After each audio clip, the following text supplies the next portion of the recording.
Shalom Yeshua, when the staff was by giving all praise to Yahweh Shem Al Shai, double and Apostle GMS, and those who are doing the work in truth, what sincerity.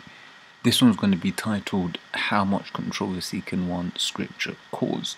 Because you've had a lot of, controversy around this whole, quote, rape doctrine, which, I ain't really too keen on calling it that for the simple reason, it's not that deep. It is really, but it should have never caused as big a controversy as it has. But you are a bitch made Hebrew Americanites as it's been as it has been put. And that's a great description because you're basically Americans. Who know they're Israelites. You're a Gentile. Because it's funny, the same people that bark up against the Cornelius doctrine. The same people barking up against the rape doctrine. But it really isn't that deep, right? So this is Deuteronomy 22 and 25, the scripture they usually like to start on. It says, but if a man find a betrothed damsel in the field, and the man force her and lie with her, then the man only that lay with her shall die. Right? It says, but unto the damsel thou shalt do nothing. Yeah, and that's correct. Because she's a betrothed damsel. She has been sold to another man. There is an agreement, there's a contract, and although that contract hasn't been consummated yet, that contract is there.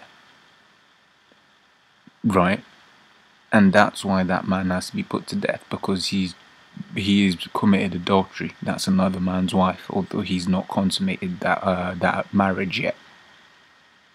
But then we jump to the 28th verse, and if a man find a damsel that is a virgin, right, so if you notice the difference, the way it says, but if a man find a betrothed damsel, it says if a man find a damsel that is a virgin, further on goes to say, which is not betrothed, right, and lay hold on her, and lie with her, and they be found, right, then the man that lay with her shall give unto the damsel's father 50 shekels of silver, and she shall be his wife. Now it is what it is.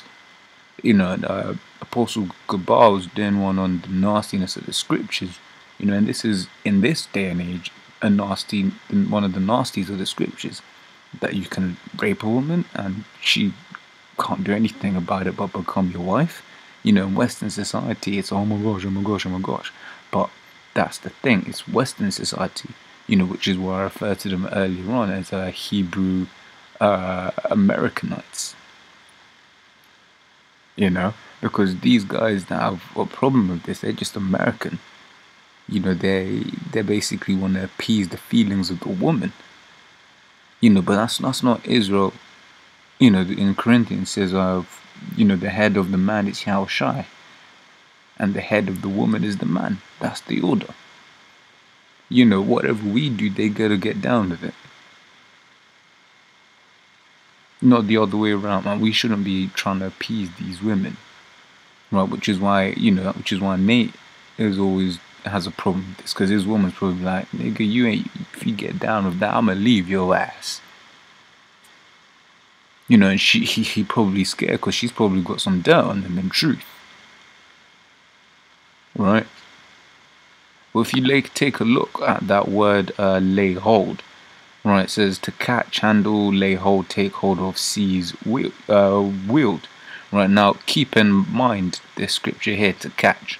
Right, now I'm just going to go into the law again. It says Exodus 22 and 16 says, and if a man entice a maid that is not betrothed and lie with her, he shall surely endow her to be his wife. If her father utterly refuse to give her unto him, he shall pay money according to the dowry of virgins. Right, now this here, where it says entice a maid, it doesn't matter how he does it. It's this bit that matters, and lie with her. Right, let me look at that word entice.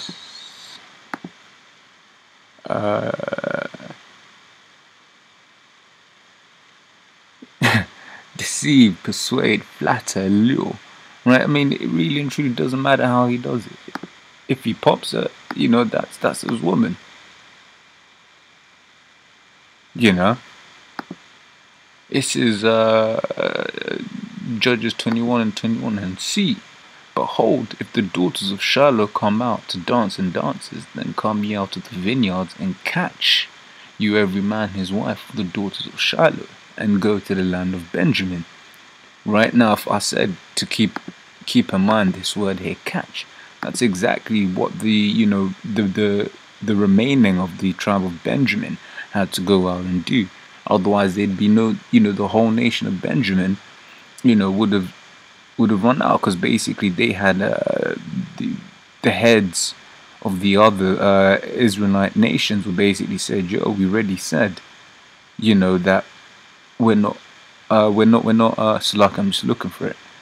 But basically they had an agreement saying that they weren't going to give their daughters to wives. Says, however shall we do for wives to them that remain, seeing we have sworn by the Lord that we will not give them of our daughters to wives.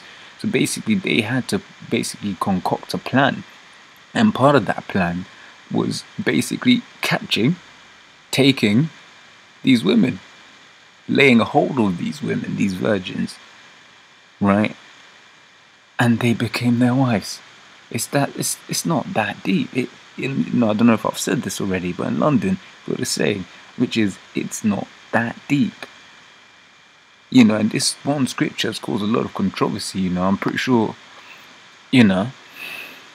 but people use these kinds of things, to say, oh yeah, no, I'm not down with GMS anymore. You can't be teaching that. Well, really and truly, you just needed, those are the people that just wanted a reason to get out of the camp. That's all it was. Just like the biker jacket thing, that came out, and all it was, people used that as an excuse because they wanted to leave anyway. So like, if you ain't feeling your bitch, you want to dump her, but you ain't really got a good reason, right? And then she does some dumb shit, and then you throw a fake strop, and then all of a sudden, nah, I can't do this anymore, it's over, we're through. That's what they did. They weren't really feeling this woman, right, which is this truth. Which is the only woman worthy of our time in these last days, right? And then they wanted any reason, and they took any reason. So like I said, how much controversy can one scripture cause? A lot. But it really shouldn't be causing any controversy because it's not that deep. Like, I'd understand if, people were basically arguing, saying, no, that ain't right, on one of the deep breakdowns of the scriptures. One of the ones where, you read it, and you have to read it several times, and if you're unlearned, you're just not going to get it unless it be broken down to you by the apostles. Right, if it's one of those scriptures, it's like, fair enough. But you had boneheaded Polite, he heard it once, and he was like, so now that we've identified that rape is permissible in the Bible, why are we still dealing with the Bible? If a bonehead like Polite can get it in one hit, what's wrong with you niggas? This scripture is not that deep.